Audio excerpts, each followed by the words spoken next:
Shout out to MC Dog Entertainment, coolest dude on YouTube. Shout out, to all the fans out there,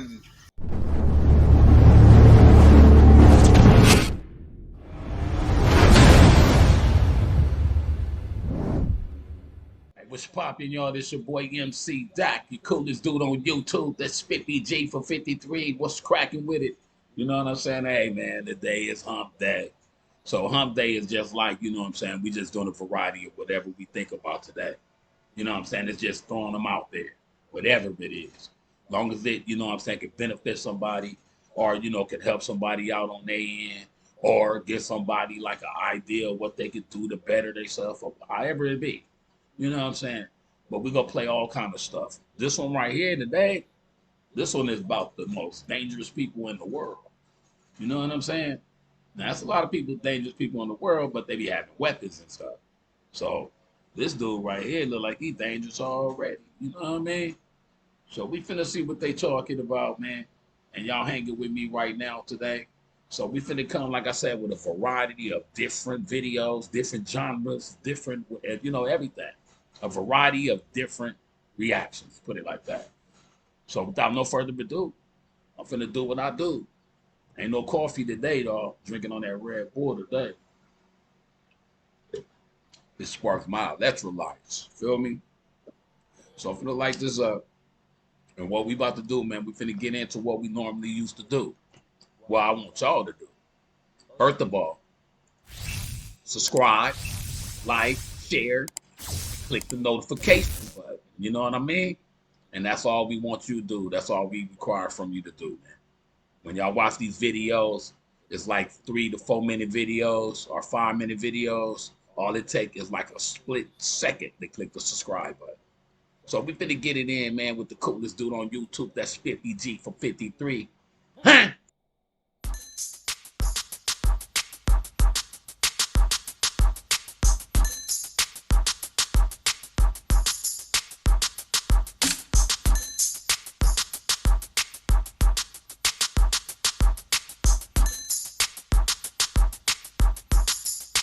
Some people are nice. Like me. I'm nice.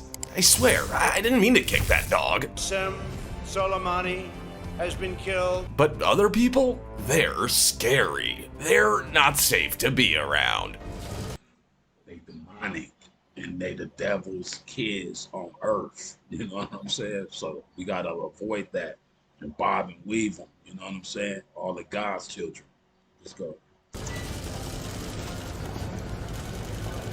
You might even go so far as to call them a danger to be in the company of. These are the most dangerous people in the world.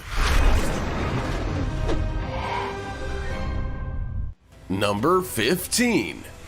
Martin Ford. Martin Ford is not a dangerous man because he's a serial killer or anything like that. He's not even a bad man. He's dangerous because if you were to get into a disagreement with him, you'd likely always come off second best. Martin is not called the Hulk or the Nightmare for no reason. The Birmingham, England-born man is a bodybuilder, fitness expert, and actor. He maintains a strict diet to build muscle, including white fish, green vegetables, chicken breasts, oats, and... Man, I gotta get my 8 on and my weightlifting on, man.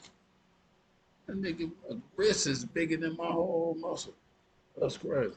Egg whites. This all helps in building the massive muscles you see on him today. Martin isn't just muscly though, he's just huge in general. He's 6 feet 8 inches tall, weighs 286 pounds or 130 kilograms, and going to the gym is his hobby. Imagine exercising for fun. He does sound dangerous. If you haven't got the right genetics to become a top-class bodybuilder. But if Martin looks familiar, it's probably not because you've seen him at your local gym or in a dark alley. He has acted in many popular films like Accident Man, Kingsman, The Golden Circle, and Red Con 1. Martin is basically a man of many talents, and probably not nearly as dangerous as he looks.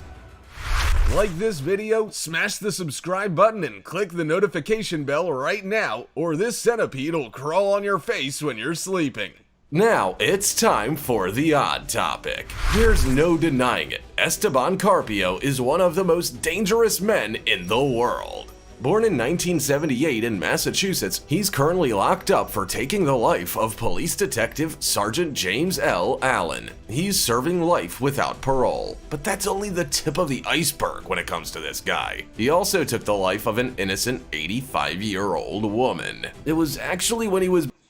See, now that be happening right there. Hey, you gotta put him under the jail in his own little area. Period. Solid votes. Lock him up. Don't even feed him. Being questioned for that murder that he took the life of James L. Allen. The detective sergeant was questioning him when Carpio snatched Allen's gun, shot him twice, and then leapt from a window. On June 27, 2006, he was found guilty of both murders. His insanity defense rejected. As always, comment down below with the hashtag #OddTopic and let us know your opinion in relation to what we just showed on screen. With that said, let's keep things moving. Number 14. Before we get to 14, that's crazy. They have to put a mask on, dog. You know what I'm saying? He that bad. I mean, it's like, man, we got to watch our surroundings, so we on number 14. Let's get it. Paula Broadwell.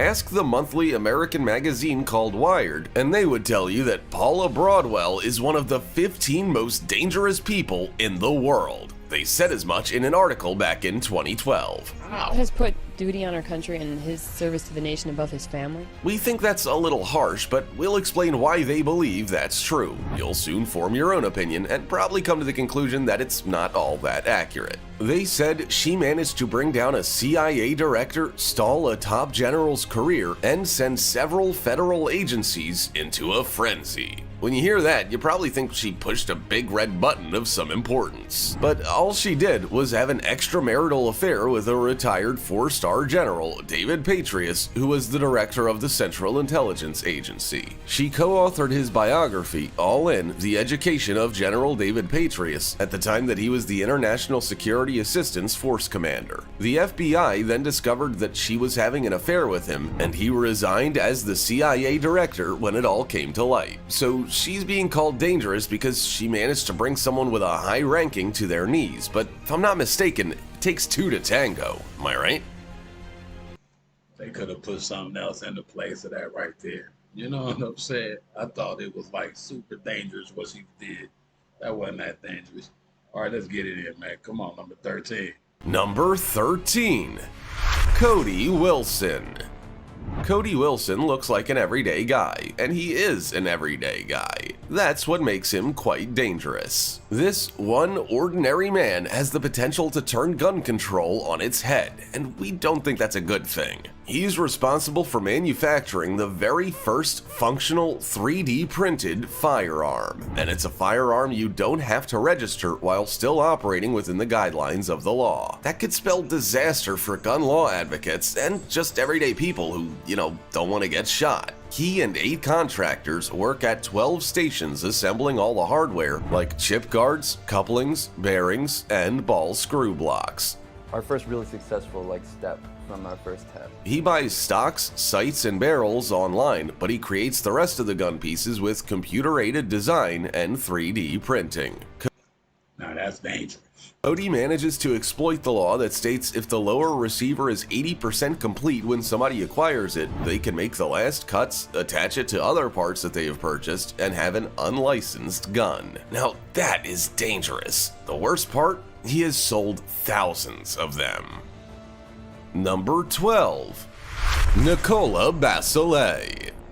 Nikola Basilet is not a household name, but it really should be. An anti-Islam film he produced led to a considerable number of anti-American protests that resulted in several U.S. schools, businesses, and missions being set alight and dozens of people dying in the Middle East during protests. All the punishment he received was a year in prison and 4 years of supervised release for probation violations unrelated to the film he created. A judge in California handed down the sentence that actually stemmed from a fraud conviction in 2010. He had served nearly all of a 21-month jail sentence for it, which involved him opening around 60 bank accounts to carry out check fraud and using around a dozen aliases. But he didn't use his time in jail for good. Instead, he spent a lot of his time reading the Quran to find ways to criticize Islam. When he was released, he wasn't allowed to use computers or the internet for 5 years without first consulting his probation officer. Even though he didn't put his name on the film, US authorities somehow discovered it was his, but didn't say whether he had posted it to the internet or not. Number 11. Ahmed Abu Khattala. Now, the name he just said, that nigga sound dangerous. You know what I mean? Ahmed Abu Khattala. That's dangerous. Let me see where you from.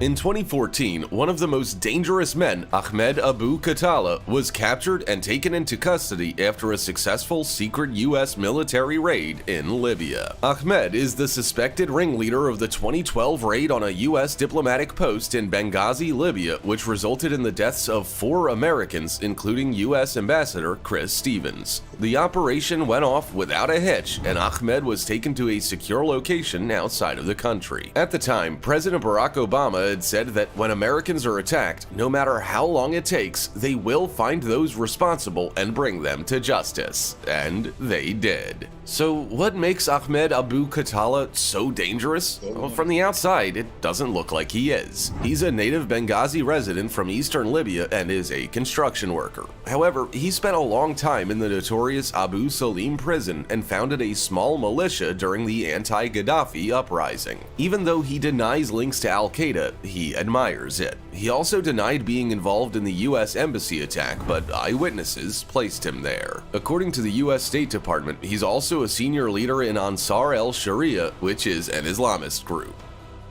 Number 10. Now, anybody that, you know what I'm saying, go around and planting bombs in different little locations just to kill a lot of people, or if you were infatuated with that, whatever, with that type of shit right there, that's dangerous. Because somebody could throw a bomb in any trash can somewhere and you walk by, boom. You know what I'm saying? It's like, that should be dangerous right there. So, you know, that's why I say when I heard the name, I already knew airplane blow up thing or something. That's crazy, man. I don't wish death on no human, no animal, nothing that lives and breathes and enjoy everything that we enjoy, man. I don't wish that on nothing. Don't even squash a bug in front of me. I'm not going to even squash a bug no more. I'm going to set them free. On the real. Let's go. Robert Charles Brown. It's always awful hearing about the very dangerous people that still live in our society. So you'll be pleased to know that in the case of Robert Charles Brown, he's serving a life sentence in Colorado. Our streets are just a little bit safer as a result. Robert was born in Louisiana and was a high school dropout who joined the Army. No, it's not, because it's like millions or more copycats of anything that you see get done. It's copycats of it. So we got to just bob and weave all the demonical courses while we on Earth. You know what I'm saying? He served for around 7 years before being dishonorably discharged for drug abuse. That doesn't make him dangerous, but his later murders do. Criminal experts believe he killed up to 49 women, but they can't be sure of the exact numbers. Authorities do say that he admitted to up to 49 murders from 1970 until 1995 when he was arrested. Robert says his first victim was a soldier in South Korea in 1970 before I was 2 years old, man.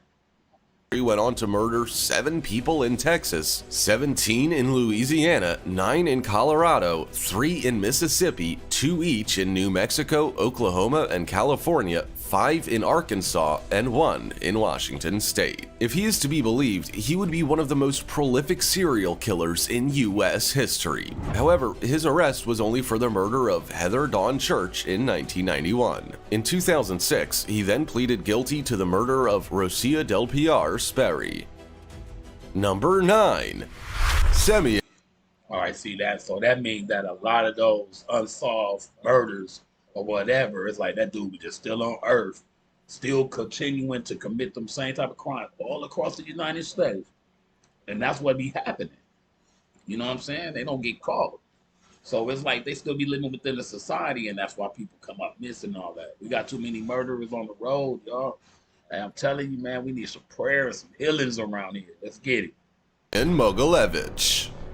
The FBI is offering a $100,000 reward for information that leads to the arrest or capture of Semyon Mogilevich. They say he is armed and dangerous, but that sounds quite tame when you find out who this man actually is and what he's capable of. Semyon is considered the most dangerous mobster in the world, and he isn't called the Brainy Don for nothing. The Ukrainian-born man who tips the scales at almost 300 pounds has managed to commit some atrocious crimes, and all without being caught. He has a fortune in the billions of dollars, and you don't get that by being stupid. Some sources even reported that a Russian Secret Service member accused him of relying on Vladimir Putin to get him out of situations. He was then, coincidentally, poisoned to death, but we won't speculate on that. Semyon has his fingers in many pies, like drugs and weapon trafficking, contract murders, prostitution, extortion, and money laundering. But those are small fish. He also supposedly commits bank and tax fraud, manipulates stocks, and owns oil companies and armament factories. Have you ever heard of a more dangerous man? Unlikely. Number. Okay, well, he gone now because they said he died. So it's like Putin, he already over there like bombing Ukraine up. So his whole circle, they dangerous. You know what I'm saying? Stay out of their affairs. You know what I'm saying? I mean, it's like if I hear something going on out there, I'm in here. Not unless you hop the gate. You know what I'm saying? But hey, come on, let's go. 8. Abubakar Shekau. That nigga dangerous, whoever he is. Here we go. Not a lot is known about the ruthless leader of Boko Haram called Abubakar Shekau, who has a $7 million bounty on his head. But what we do know about him shakes us to our very cores. He is sadistic, but orders others to carry out acts for him, and he operates mainly in the shadows. Except, of course, when he comes out every once in a while to record a video mocking the Nigerian military's supposed impotence. Or you are with the Obama. We don't even know his age, with the US State Department listing it as either 1965, 1969, or 1975. Abubakar speaks several languages, except English because he rejects all things Western. He also uses several aliases, is a master of disguise, and a loner. He has just a few confidants and uses them to get his messages out to the masses. These things don't sound dangerous, but the worst is yet to come. His followers are responsible for killing thousands of people with no one spared. Police officers, students, churchgoers, and journalists were all victims of this man's orders under Boko Haram. He may even be getting more powerful by using Islam to recruit and radicalize. Number 7. See now, you know what I'm saying? It's like within every race, there's a lot of great and there's a lot of bad. You know what I'm saying? So it's like, man, we can't, you know, we, all of us that love God, the spiritual God, not no item or nothing like that. Your phone, that's your God and nothing. No. The Heavenly Father, it's like, man, we all need to stick together because we on earth. And we, you know what I'm saying? And this is the devil's turf. I ain't gonna say that no more though. Hey, that, man, come on, let's get it though, y'all. This is number 7 right here. Let's go. Matteo Messina Dinaro. We love a good true crime series, and fortunately, Netflix always has us covered. In 2020, World's Most Wanted was released, which looked at 5 of the most threatening offenders who still remain at large. Matteo Messina Dinaro is one of them. Matteo is a Sicilian mafia boss and has been on the run since 1993. He is believed to have connections with the murders of around 50 people, which included car bomb attacks resulting in 10 people dying, including 2 prosecutors. Even though he's on the run, word on the street is that he is now the boss of the Sicilian mob world, and yet he still manages to evade capture. Matteo comes from an influential and respected mafia family. He learned to use a gun at the tender age of 14 and committed his first murder 4 years later. He really upgraded his crimes, though, since he is now wanted for his role in the terrorist campaign in Sicily in 1993. Authorities think that he may be hiding with either the Graviano or Provenzano clans, since he has a good relationship with them, yet he still remains at large. Now that's dangerous. You know what I'm saying? And then he got a lot of followers too, man. Man, you better bomb and wait. I'm telling you. Let's go. Number 6. Joseph Coney. It won't take you long to realize that when someone's referred to as a brutal killer and a terrorist, they aren't a good person. Ugandan man Joseph Coney is wanted for war crimes and crimes against humanity, yet he has managed to escape capture for over 20 years. His rebel group, Lord's Resistance Army, is well known for abducting thousands of children to use as sex slaves and soldiers. He has ordered violent attacks, waged wars, and even brutalized northern Uganda citizens by burning their property, mutilating them, abducting them, and murdering them. Now that's the devil, homie. You know what I'm saying? I don't care if the skin is black, whatever. That dude, he, like I said, every race got devils in it.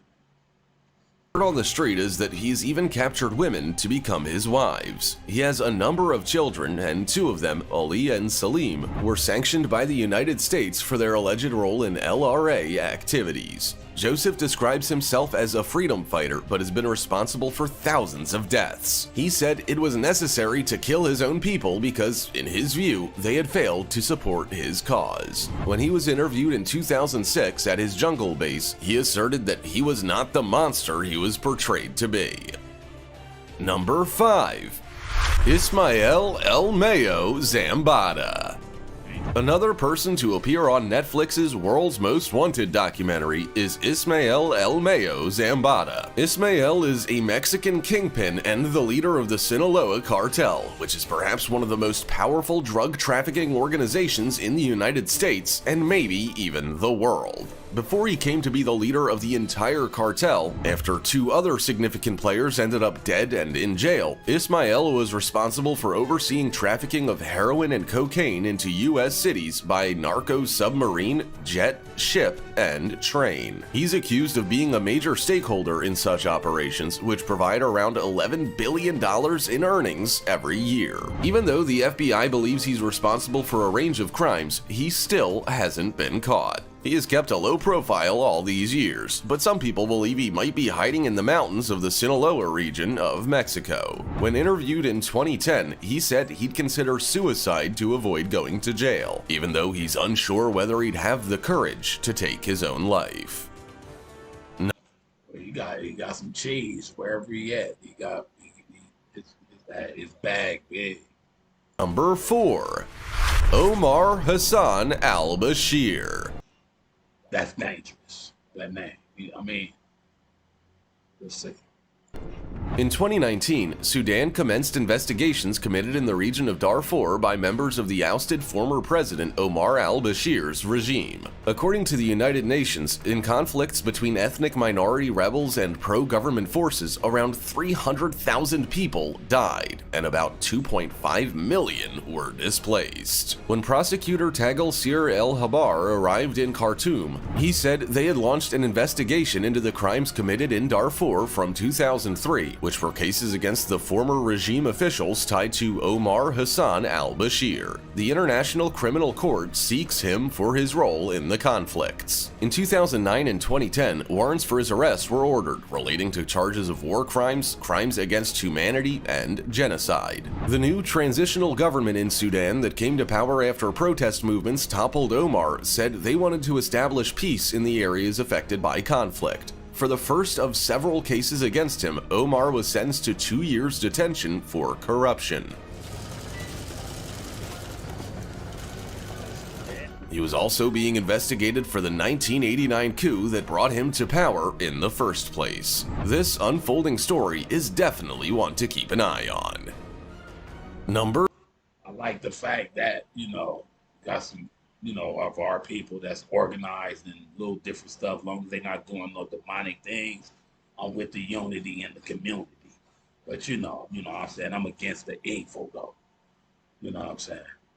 So, you know, let's get it in, man, and end this off, man. We got 3 more, baby.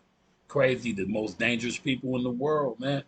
It don't have to be no weapon or nothing. It could just be just the mind of somebody to make somebody else go do something.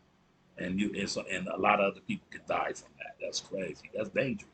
Let's go, though. 3. Major General Qasem Soleimani.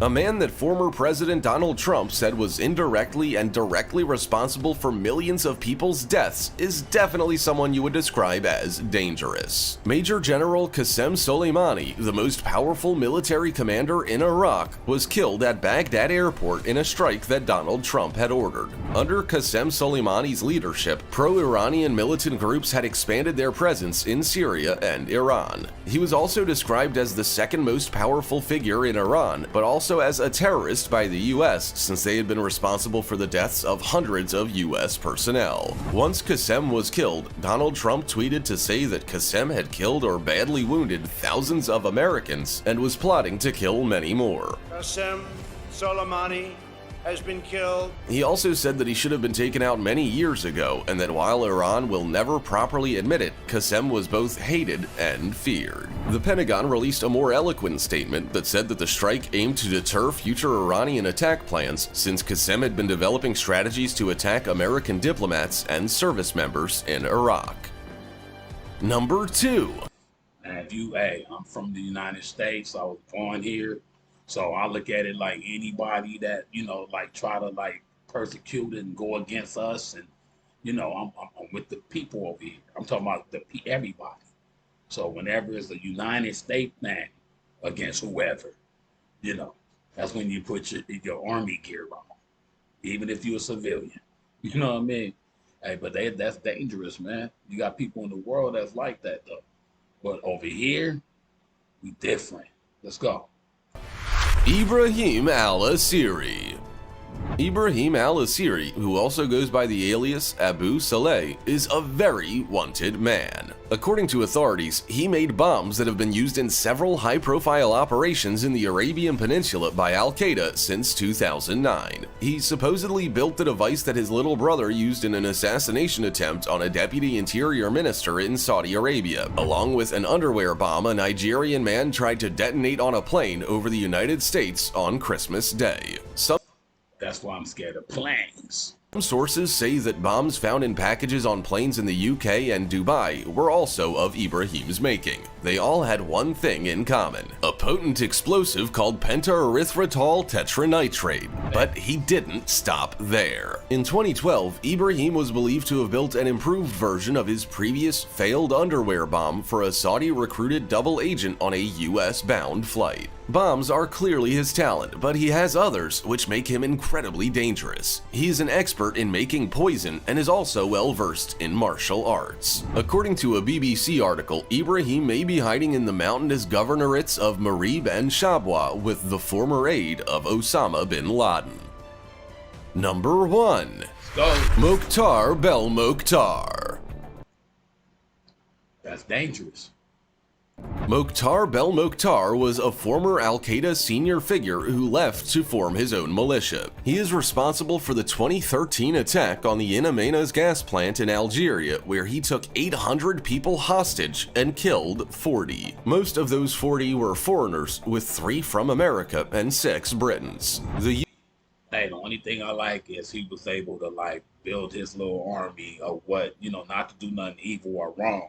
But he was able to like bring his peoples together to help him on a mission, which it was wrong. But I'm just saying that and to say that you could get your little army, keep them like in the most coolest little way or whatever, and that'll just be being prepared for anybody, you know, that just cross your path. You know what I'm saying? That's not on what you want. You know what I'm saying? And that's God. So, you know, anybody, man, that's just out there with just guns for nothing. You know what I'm saying? Just blasting at people on a daily are very dangerous, man. But who to say that we can't bust back when it's that time? So, you know what I'm saying? That's why I say sword up and everybody remain militant and soldier up, just in case. You know what I'm saying? But let's get it in, man, and see what else he done. And hey, man, y'all be careful out there, man. I love y'all. Watch this. The U.S. filed terror charges against Mokhtar, and he was believed to be a threat to Western interests. 2 years after his gas plant attack, he was killed in a U.S. airstrike with 2 F-15 aircraft in Ajdabiya, Libya. Typically, drone strikes are the standard method, but this strike was seen as successful, and his death was confirmed. According to a Pentagon spokesperson, Mokhtar has a long history of leading terrorist activities in Northwest Africa. The spokesperson also said he had maintained his personal allegiance to Al-Qaeda. There's no denying that Mokhtar was a dangerous man who needed to be captured, and fast. He fought against Soviet forces in the 1980s in Afghanistan and went on to lead Al-Murabitun, an Islamist military group that attacked international and local forces in Mali. Some of these stories gave me chills. Who knew that such people could actually walk and live among us? It's a scary thought. Does someone infamous or dangerous live near you? Also, check out our other cool stuff showing up on screen right now. See you next time. They love each other for the duration of life, man. I'm talking about all humans.